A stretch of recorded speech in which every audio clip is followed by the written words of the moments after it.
Seigneur, nous voulons une fois encore bénir ton nom pour cette grâce que tu nous fais, Seigneur. Voici plus de 11 mois qui se sont écoulés depuis le début de cette année. Aujourd'hui, Seigneur, nous voici arrivés au premier dimanche du deuxième mois de l'année. Malgré les combats, malgré les difficultés, Seigneur, tu as fait de nous de plus qu'un vainqueur. Et nous te sommes infiniment reconnaissants. Plus que 3 dimanches, plus que 3 semaines. Voici la traversée de 2020 à 2021. Seigneur, pour ce premier message du dernier moment de l'année, nous voulons te dédier ce mois pour nos vies. Seigneur, laisse que ta puissance soit le partage de chacun d'entre nous jusqu'à la fin de cette année. Laisse que ta bénédiction soit le partage de chacun de tes enfants. Seigneur, jusqu'à la fin de cette année. Laisse que ta grâce, laisse que tout ce que nous n'avons pas pu avoir de toi, tout ce qui ne s'est pas manifesté, soit le partage de chacun d'entre nous, au nom de Jésus. Parce que nous croyons à ta parole, qui dit, mieux vaut la fin que le commencement. Nous voici arrivés au terme de cette année. Seigneur, merci pour le témoignage. Merci pour les bénédictions. Merci pour la grâce. Merci pour la bonté, Seigneur, que tu n'as jamais cessé de nous manifester. Toi le Dieu fidèle, toi le Dieu miséricordieux, toi qui vas encore nous parler, Seigneur, pour nous ouvrir des portes. Seigneur, nous croyons que c'est toi qui nous parles. Nous voulons te céder ce temps. Nous voulons soumettre tout esprit à l'obéissance totale de Jésus le Christ, lui qui vient jamais. Nous voulons pousser vers son trône des cris de joie. Nous voulons l'acclamer très fort. Lui le Seigneur de tous les seigneurs. Lui le Dieu de frère. Lui qui n'a jamais changé. Gloire à ton nom. Sainteté à ton nom. Majesté à ton nom. Merci, roi des rois. Amen. Amen. Amen. Dans son palais tout s'écrit. Gloire. Dans son palais tout s'écrit. Gloire. Acclamons encore très fort le Seigneur. Nous acclamons aussi le Seigneur pour nos bien-aimés qui nous écoutent sur Zoom. Merci, sœur Marceline. Merci, la sœur Gracia, je te vois. Aujourd'hui, tu as une très belle image. Que Dieu te bénisse, la sœur Stéphie. Et on ne la voit pas, mais que Dieu la bénisse. Je bénis tout le monde. Et je bénis aussi nos bien-aimés qui vont écouter notre message sur les réseaux sociaux. Que Dieu vous bénisse et qu'il vous fasse du bien. Et que ce message t'apporte la solution, t'apporte la grâce, t'apporte la bénédiction dont tu as besoin. Je bénis beaucoup Dieu. Pourquoi? Parce que le choix du cantique qui a introduit mon message, c'est exactement, avec d'autres mots, le thème que nous allons aborder en ce premier dimanche du 12e mois 2020. J'ai choisi comme thème qui est une question. Une question que Dieu va à laquelle Dieu va nous donner la réponse. Comment avoir la mentalité du ciel? Nous avons chanté tantôt, Seigneur, je veux faire ta volonté. Ça veut dire la même chose. Avoir la mentalité du ciel, c'est faire la volonté de Dieu. C'est être obéissant à Dieu. Et c'est une question importante. C'est une question capitale surtout. Il nous reste plus que 3 dimanches. Et c'est 2020. Et notre prière, c'est que 2020 soit l'année où notre Dieu va encore manifester en abondance sa grâce dans nos vies. Amen. Amen. Amen. 2020 va rester dans la mémoire collective comme une année terrible, comme une année difficile, comme une année où nous avons connu des tas de difficultés. Mais nous allons voir pourquoi. Amen. Amen. Au début de cette année, je l'ai déjà dit à plusieurs reprises, chacun d'entre nous avait beaucoup d'attentes. Nous avons prié, nous avons jeûné, nous avons chanté, nous avons prêché, écouté la parole. Nous avons attendu que beaucoup de choses changent dans nos vies. Mais en réalité, très peu de choses n'ont pas changé. Or, la volonté de Dieu, c'est que les choses changent. Jésus est ressuscité. Il est mort, mais il est ressuscité, il est vivant. Jésus sur la croix, il a dit, il a tout accompli. Mais où est passée la manifestation de toutes ces choses? Pourquoi je ne vois pas moi dans ma vie? Pourquoi je ne vois pas moi dans ma famille, dans mon église? Pourquoi j'ai prié depuis pas mal? Bien aimé, la réponse à cette question va t'aider, va m'aider, va nous aider à témoigner combien Dieu est fidèle. L'avons chanté au début du culte. Combien il est bon, combien il est puissant, combien il est fidèle. Et ce Dieu-là, il est bon, il est fidèle. Nous allons voir, vous savez, dans la pensée de beaucoup de gens, il y a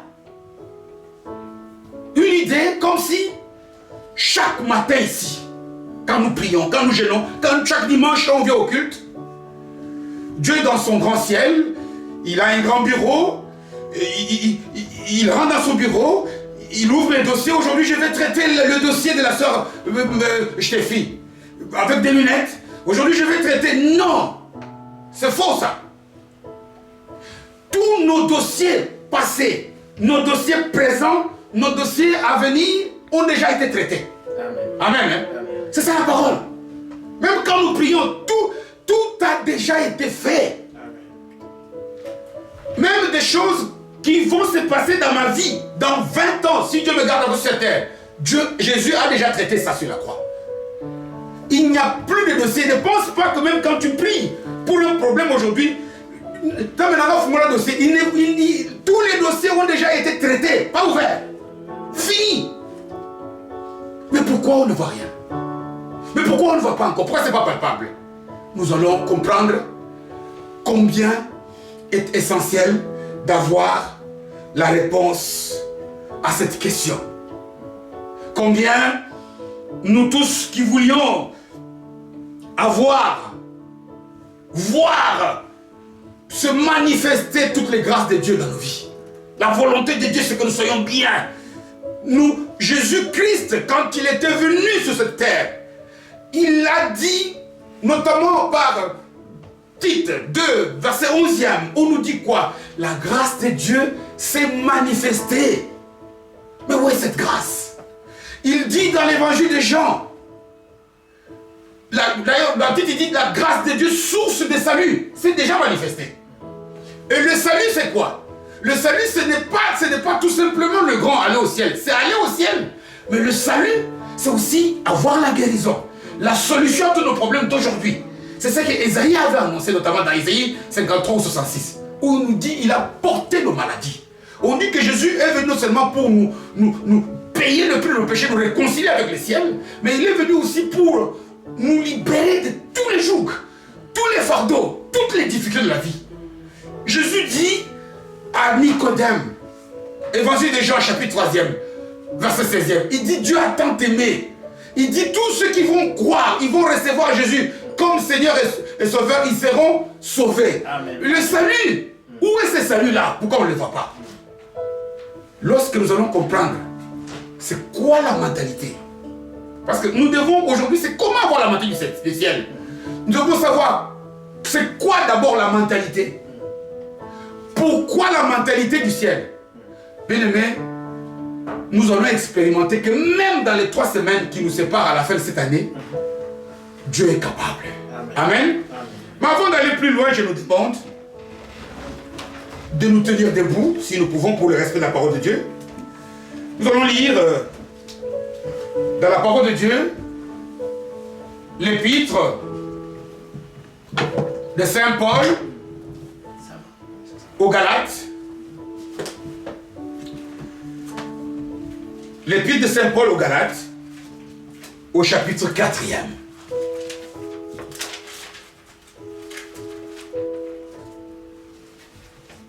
Amen. Amen. Donc j'ai dit, donc nous lisons dans l'épître de Saint Paul adressé aux chrétiens des Galates. Parce que Galates, ce n'était pas une seule communauté, voilà pourquoi c'est au pluriel. Galate, c'était toute une région. C'est comme on dit les chrétiens de la Wallonie. Et dans la Wallonie, il y a beaucoup de communautés. Amen. Hein? Amen. Père Navervie à Liège. Donc, chapitre aux églises, aux chrétiens vivant en Galatie. Il est écrit ceci, à partir du premier verset jusqu'au 7e. J'ai la parole de Dieu de Jésus. Or, aussi longtemps que l'héritier est encore enfant, je dis qu'il ne diffère point d'un esclave. Quoi qu'il soit comment? Le maître de quoi? De tout. Verset 2e.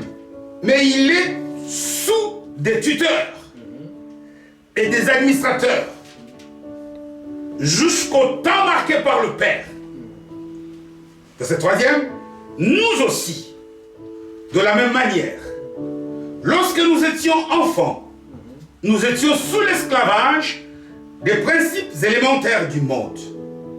Mais lorsque le temps a été accompli, Dieu a envoyé son Fils, né d'une femme, né sous la loi, afin qu'il rachète ceux qui étaient sous la loi, afin que nous recevions l'adoption. Verset 6e. Et parce que vous êtes fils, Dieu a envoyé dans nos cœurs l'esprit de son Fils, lequel crie Abba Père. Amen. Verset 7e enfin. Ainsi tu n'es plus esclave, mais fils.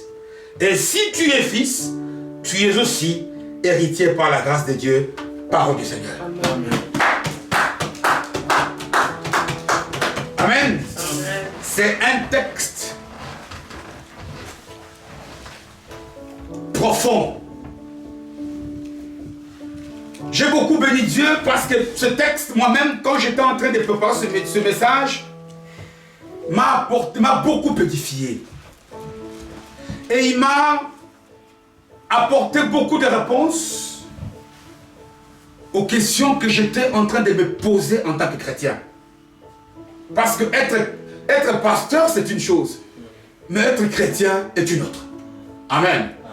Et c'est très, très important pour toi, si par la grâce de Dieu, nous recevons la clé que Dieu nous livre dans cet extrait de passage, beaucoup de choses vont changer dans nos vies. C'est un passage extraordinaire. J'aimerais que vraiment chacun d'entre nous puisse aimer ce passage. Je chercherais, même s'il existe parmi les compositeurs chrétiens, quelqu'un qui ait pu peut-être avoir un chant ou un cantique sur ce passage, tellement j'aime bien l'avoir par cœur. Il est bizarre et je vous dis, c'est un passage important. Un passage extraordinaire. Tu vas comprendre pourquoi jusqu'aujourd'hui nous chantons que Seigneur, je veux faire ta volonté. Qui ne veut pas faire la volonté de Dieu ici? Nous tous. Mais pourquoi on chante encore Seigneur? Pourquoi tu as envie de faire des choses et tu n'y arrives pas? Pourquoi? Parce que nous savons que c'est en faisant la volonté de Dieu que nous allons témoigner sa bonté. Aujourd'hui, parce que ce passage n'est pas bien compris, assimilé par les chrétiens, nous sommes victimes de beaucoup de manipulateurs. Amen. Hein? Amen. Les gens qui commencent peut-être à prêcher des fausses doctrines du genre, si tu fais ça, alors tu auras.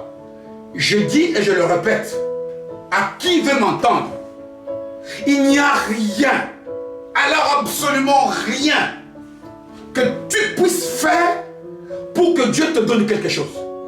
Dire que je fais ceci pour que Dieu me bénisse, c'est relier l'œuvre de Jésus.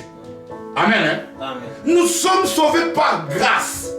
La grâce, c'est Dieu nous a donné des faveurs sans prix, sans mérite. On n'a jamais rien mérité et Dieu nous a donné. Il n'y a pas... Comment expliquer que pour que Jésus vienne, il est écrit que Jésus est venu quand nous étions dans la rébellion, ennemis de Dieu.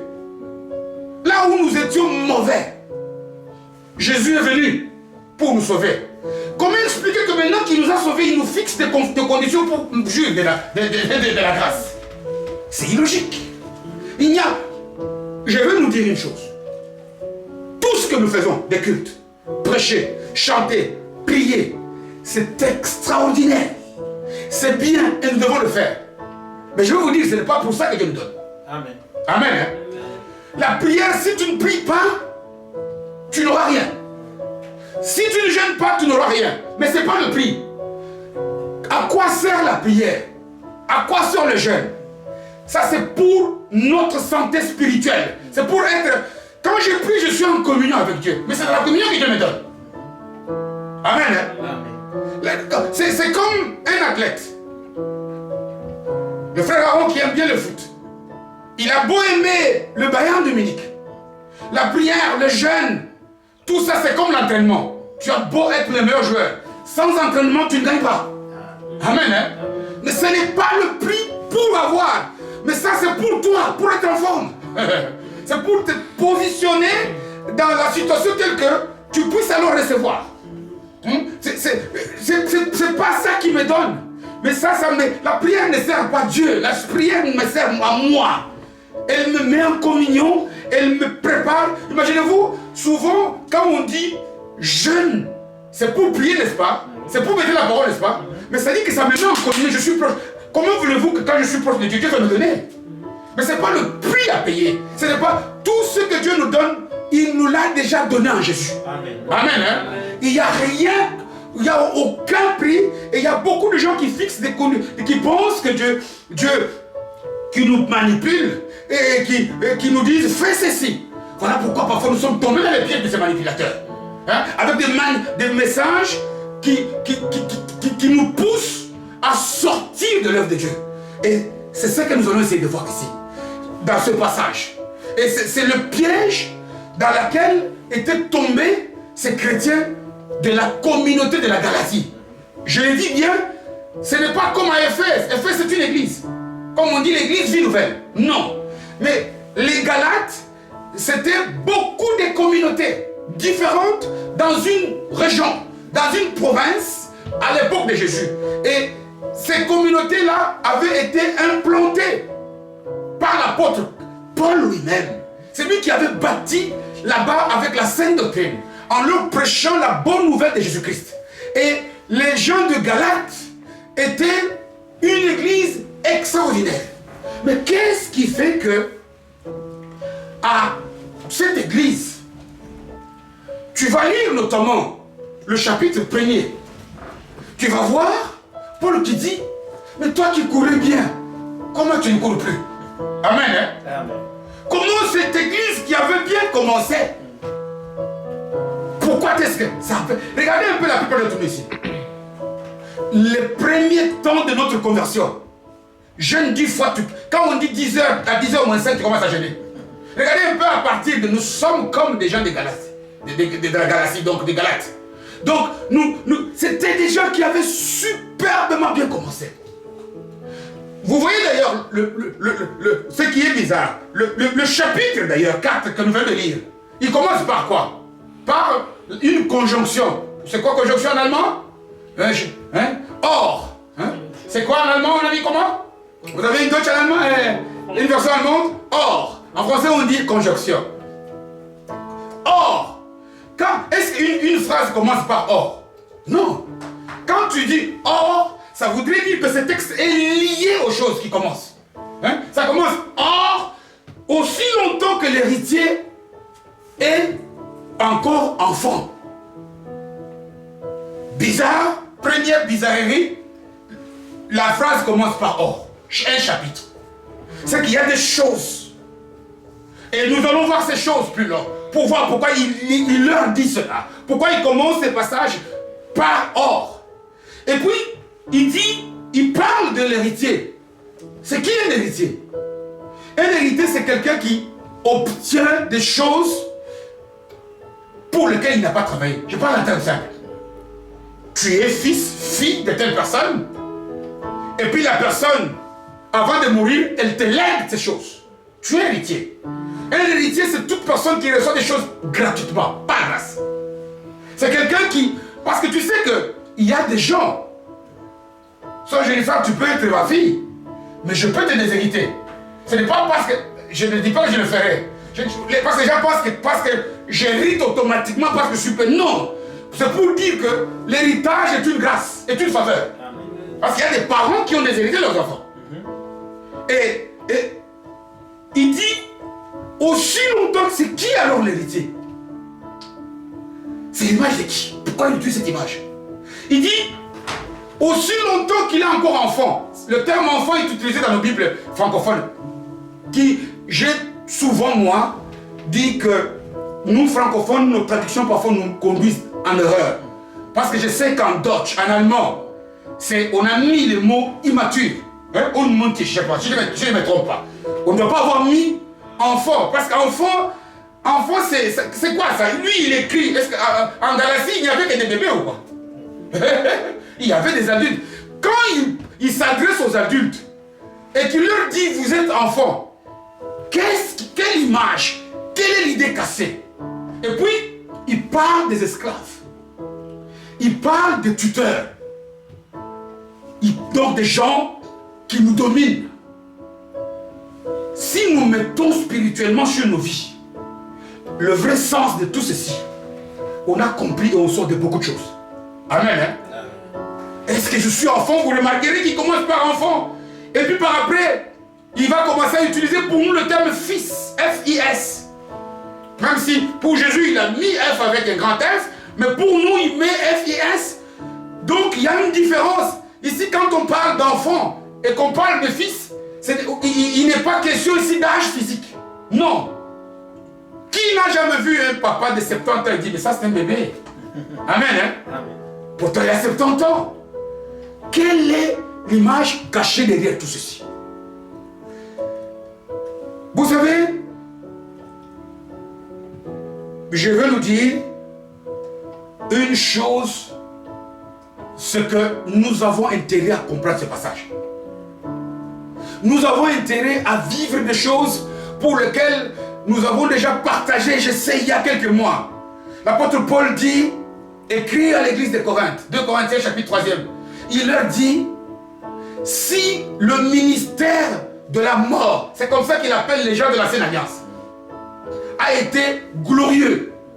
Il dit, le ministère de l'esprit, donc nous qui vivons maintenant, notre ministère doit encore être beaucoup plus glorieux. Amen. Mais regardez un peu les témoignages des gens de l'Ancien Testament et nos témoignages. Il y a un contraste.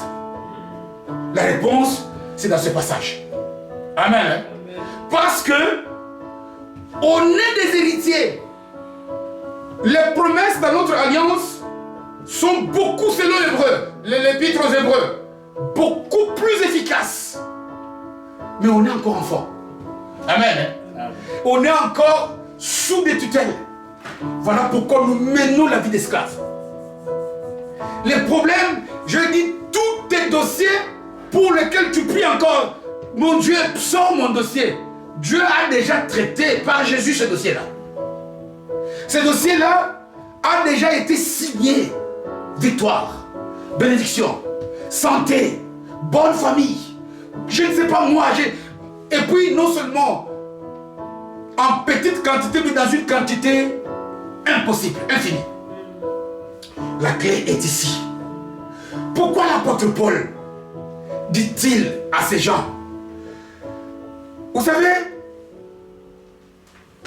l'église, la communauté des chrétiens dans cette province, en Galatie, je dis que c'est Paul qui avait évangélisé cette contrée. Et c'est Paul qui avait prêché Jésus le Christ. Et les gens s'étaient convertis d'une manière extraordinaire.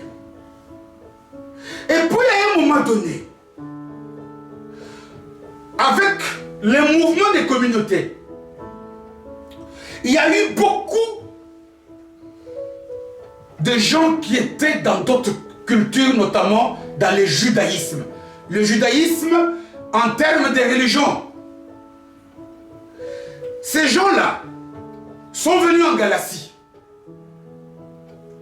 Ils ont commencé à prêcher aux gens, aux Galates, certains rites juifs du judaïsme.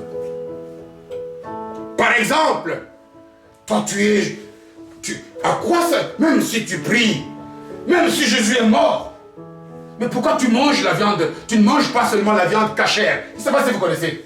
La viande des bêtes tuées d'une certaine manière, comme c'est prescrit dans la loi de Moïse. Hein? Les musulmans mangent la viande halal, les juifs mangent la viande cachère. On a commencé à prêcher ces gens-là certains rites, notamment dans l'habillement. Ils ont écouté, et Paul s'est rendu compte qu'alors que ces gens-là étaient en train de prier, ils ont placé leurs oreilles à écouter. Ils disent, oui, mais je prie. Hein? Je ne te prie pas de croire en Jésus comme le Messie. Mais ils ont mélangé l'évangile de Jésus avec certains rituels du judaïsme. Ce qui fait que, petit à petit, parce que là où il y a du mélange, Dieu n'agit pas. Amen. Hein? Là où il y a du mélange, Dieu c'est 100%. Dieu ce n'est pas 99%. Où on est avec Dieu, où on n'est pas avec Dieu. Même le salut. Le salut, est total. Il n'y a personne qui peut dire, je suis sauvé à 60%. Ça n'existe pas. Je suis sauvé à 90%. Je suis sauvé, sauf ma bouche n'est pas encore sauvée. Mon Dieu aide-moi à sauver. C'est faux. Et puis le salut n'est pas un processus. Quand on reçoit Jésus, quand on accepte Jésus comme son Seigneur Sauveur, automatiquement on est sauvé totalement et parfaitement et complètement. Il n'y a pas de petits, il n'y a pas. Mais lorsque comme les gens de Galatie, on reçoit des choses, voilà pourquoi Paul ici commence l'épître par or. Si nous pouvons tourner le même chapitre et le même livre, mais au chapitre 3e, et comme nous lisons par exemple à partir du verset 27e par exemple, mais on peut lire la totalité. Il est écrit ceci, verset 27e. Vous tous qui aviez été baptisés en Christ, vous avez revêtu Christ. Il n'y a plus ni juif, ni grec, il n'y a plus ni esclave, ni libre, il n'y a plus ni homme, ni femme, car tous vous êtes un en Christ. Et si vous êtes à Christ, vous êtes donc de la descendance d'Abraham, héritier selon la promesse, et il commence or. Amen. Hein? Voilà ce qu'on devait être. On devait, quand on comprend ici le sens d'être en Christ. Être en Christ, c'est être ici, il utilise le mot baptisé. Baptisé, c'est pour ça que ça veut dire. Être plongé dans, être dedans. C'est ça le sens du mot baptême. Voilà même pourquoi quand on prend le baptême, on nous plonge dans l'eau. C'est pour montrer, quand on dit qu'en Christ nous sommes sauvés, ça dit que je suis totalement plongé dans sa volonté. En Christ, c'est une position spirituelle de quelqu'un qui est dans la volonté totale de Jésus. Voilà être en Christ. Il dit, tout le monde, vous qui avez été baptisés, mais comment est-ce qu'on retrouve encore chez vous des attitudes d'enfant, et il utilise le mot enfant. Et le mot enfant ici, comme je viens de vous le dire, ne veut pas dire quelqu'un d'un bas âge. Non. Le mot enfant veut dire tout simplement quelqu'un qui a la culture, l'état d'esprit, la mentalité d'une personne immature. Amen. Hein? Amen, amen, amen. Quelqu'un qui a la mentalité de l'enfant. Or, si tu as la mentalité, l'état d'esprit d'un enfant, alors tu vivras sous des tutelles. Tu vivras comme un esclave des maladies. Pourquoi? Parce que Paul lui-même appelle ces gens-là qui sont venus leur donner des fausses doctrines, ils les appelle les faux frères. Voilà le vocabulaire qu'il utilise. Si nous lisons par exemple le premier chapitre, il dit vous vous êtes laissés berner, séduire par les faux frères qui vous ont amené des choses qui en apparence ne paraissent pas mauvaises. Hein? Le fait de manger cachère, le fait de s'attacher au sabbat. Amen. Hein? Vous devez s'attacher au sabbat, à certains accoutrements. Vous devez vous habiller comme ça. Vous devez entrer à l'église sans chaussures. Des choses qui sont de la loi, qui sont, nous ne sommes plus, nous avons été affranchis de ça. Nous, Christ a porté tout ça pour nous. Ici, nous sommes en Christ. Nous avons été baptisés, c'est-à-dire que nous ne sommes que dans ce que Jésus nous a dit. Ce que Jésus a fait, il l'a déjà fait. Moi, je n'ai plus rien d'autre à faire que de tout simplement me cacher en lui. Amen. Hein? Et c'est la raison pour laquelle il dit, les tutelles dont on parle, c'est tout ce qu'on vit comme difficulté. Le tutelle de Corona. Tutelle de toute forme de soucis qui nous tracassent depuis le début de l'année jusqu'à aujourd'hui. C'est parce que il y a encore la mentalité qui n'est pas du ciel qui est en nous. Il y a des choses que nous avons ajoutées. Écoutez parfois certains messages, même parfois que nous prêchons. On prêche parfois les coutumes africaines. On prêche parfois des choses qui n'ont rien à voir avec la parole. J'ai suivi, tout le monde l'a suivi ici, dernièrement, un pasteur qui prêche sur les Congolais. Oh, les Congolais, c'est quoi? Qu'est-ce à voir avec l'évangile de Jésus? Je ne sais pas si vous avez lu aussi le message. Même si ça, tu peux, si les Congolais sont tels qu'il est dit, mais qu'il est dit dans d'autres circonstances, pas à la chair. À la chair, on prêche Jésus. Amen. Et Jésus ressuscité. Amen. Amen, hein? On prêche tout simplement l'amour de Dieu. Amen.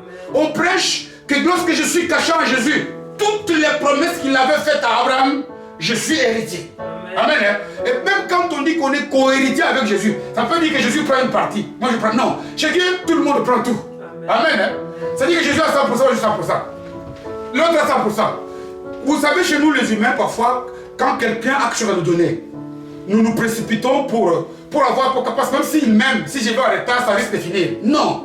Chez Dieu, tout le monde a 100%. Amen. Amen, hein? Que personne ne me pose la question comment ça se fait. Ça, c'est Dieu.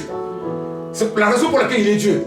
Il dit, tant que nous aurons la mentalité du royaume, des enfants, tant que nous aurons un état d'esprit qui n'est pas du ciel, alors nous allons vivre nous allons être dominés, être comme des esclaves, esclaves de tout ce qui nous a assujettis. Toutes les difficultés que nous vivons, c'est pourquoi? Parce qu'il y a une mentalité d'enfant. Et c'est quoi la mentalité? En des termes simples, j'ai déjà évoqué ici, je pense, il y a 2 mois au début de cette année, je ne me trompe pas, ou bien l'année dernière, j'avais prêché, la plupart d'entre nous qui sont venus du Congo ici, nous adultes, chez nous, c'est la loi du plus fort. Quand tu arrives à l'arrêt de bus, tu peux arriver à trouver 30 personnes. Quand le bus arrive, c'est le plus fort qui va entrer. Amen, hein? Et tout le monde trouve normal. Pourquoi? C'est la mentalité de là-bas. Quand on vient de l'Allemagne pour la Belgique ici, on souffre. Quand on voit parfois des caissières qui parlent à longueur de journée, parce qu'en Allemagne ça va vite, vite, vite, vite. Mais pourquoi ça c'est la mentalité de Belgique? Amen, hein? Il y a la mentalité. La mentalité est l'ensemble de manières de vivre, des habitudes, de mœurs, de pensées, des choses que les gens dans une certaine communauté ont accepté et ils le tolèrent. Je ne dis pas que c'est de bonnes choses. Tu vas au Congo, je me souviens, je mange des cacahuètes. Je casse les écorces que je plante sur la table. Mais c'est mon tonton qui était à côté qui devait se terre. Je dis, mais pourquoi me tu pas? Il dit, non, non, non, non, jette par terre. Mais chez eux, moi j'avais mal. Pourquoi? Parce que si toi tu casses les cacahuètes, tu ne vas pas placer, tu ne vas pas jeter la mentalité de là est comme ça. Nous, quand on était là-bas, nous avions la même mentalité. Maintenant, quand nous sommes venus ici en Europe, on a acquis la mentalité d'ici. Et d'ailleurs, pour soigner, ils donnent à ça un mot positif. Ils appellent la mentalité quoi? L'intégration. Amen. C'est qu'il faut. Le mot vrai c'est quoi? Ils nous ont donné la mentalité d'ici. Parce que intégrer est positif. Mais dans la mentalité, tout ce qu'on a pris ici n'est pas nécessairement positif. On a appris l'égoïsme, il n'est pas bon. On a appris par exemple des choses ici, on n'a pas. Ce n'est pas l'intégration. On a la mentalité d'ici. Donc la mentalité, c'est le fait d'accepter des manières, des cultures, des façons de vivre de quelque part, d'un certain environnement. Or, nous aussi, nous avons quitté le monde, nous sommes venus dans la famille chrétienne. Regarde combien nous avons encore gardé la mentalité du ciel, du monde.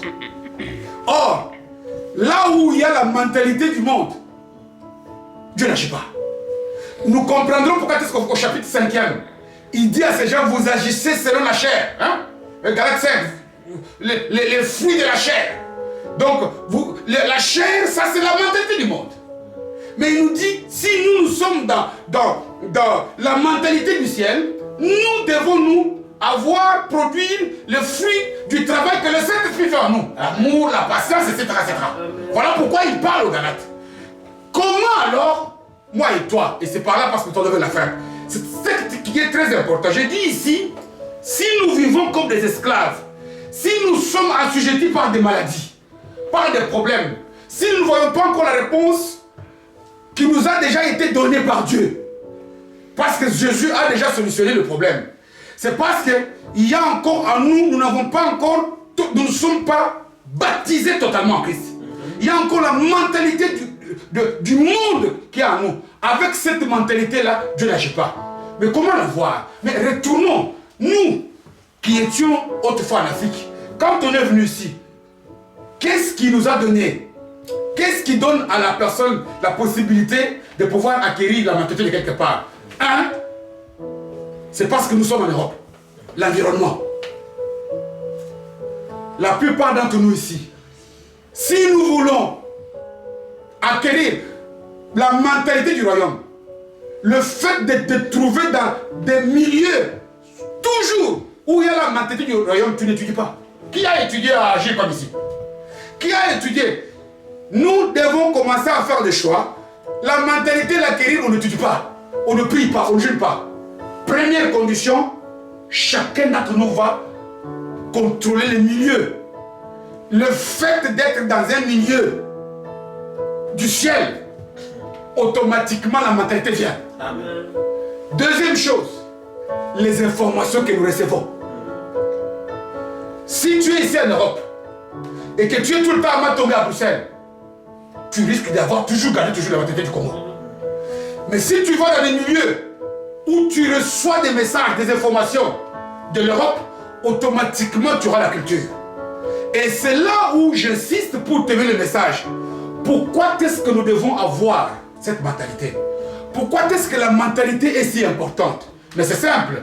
Regarde tout ce que tu reproduis par mentalité, tu le fais automatiquement. Amen. Hein? Seigneur, j'ai envie de faire ta volonté. C'est-à-dire, j'ai envie d'obéir à toi. Mais tant que tu as la mentalité du ciel, faire la volonté de Dieu deviendra automatique.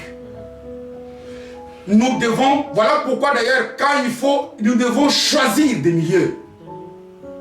Des milieux, ce n'est pas être tout le temps à l'église. Mais c'est tout le temps à côté des gens qui par leur vie, nous poussent à adopter, à revêtir la culture du ciel. Si nous écoutons, que ce soit à la télé, dans les milieux dans lesquels nous vivons, les informations, toute information que tu reçois n'est pas neutre. Ne te laisse jamais indifférent. Soit que l'information t'apporte une mauvaise nouvelle qui te détruit, ou soit qu'elle t'apporte un plus. Il n'y a pas d'information. Quand tu sais quelque chose, tu prends toujours position, même si tu ne l'as pas dit. Deux choses. Pour cesser de vivre comme des esclaves, pour cesser d'être sous la tutelle des maladies, des problèmes du monde, pour arriver à manifester l'héritage de toutes les promesses que Jésus nous a données par sa victoire sur la croix, deux choses. Bon. La réponse, c'est un, acquérir la mentalité du ciel. Comment l'acquérir? Travaillons sur les milieux. Allons là où il y a la prière.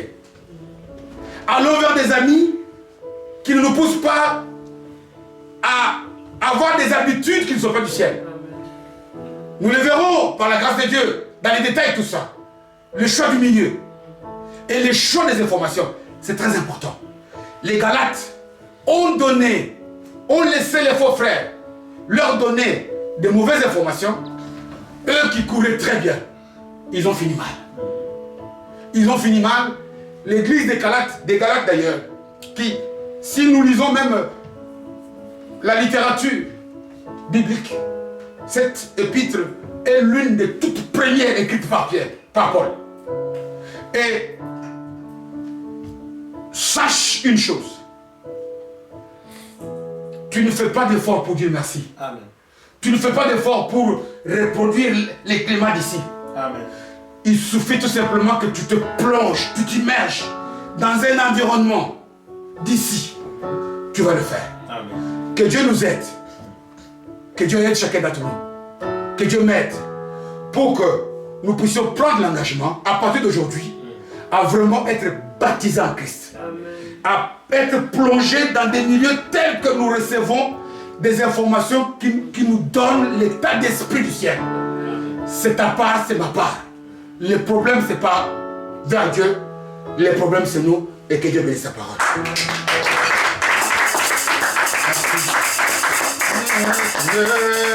Voici mon cœur.